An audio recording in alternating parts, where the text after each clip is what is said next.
इतने बड़े शहर में मुझे कहीं नौकरी नहीं मिल रही। खुशकिस्मती के सारे दरवाजे ही बंद हो गए हैं। उफ, देखकर नहीं चलती हो क्या? हजरत चाहती हूँ, मैं अपने ख्यालों में गुम थी, आपको देखा नहीं मैंने। अरे फिलिस, तुमने मुझे पहचाना नहीं? शर्मीन हूँ मैं। हाई स्कूल में हम साथ थे। आखिरी चंद महीनों में काफी अच्छी दोस्ती हो गई थी। हाँ सही कहा, याद आ गया मुझे भी। तुम काफी बदल गई हो। मगर तुम बिल्कुल नहीं बदली। हाँ, तुम यहाँ खाने आई थी। चलो आओ, साथ मिलकर खाते हैं।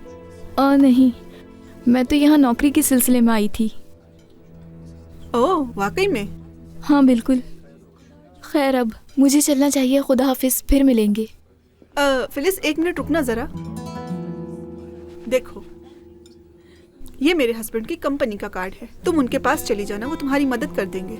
वो तुम्हें जरूर ऑफिस में सफाई सुथराई के काम के लिए रख लेंगे। फिक्र मत करो, मैं खुद भी उनसे बात कर लूंगी।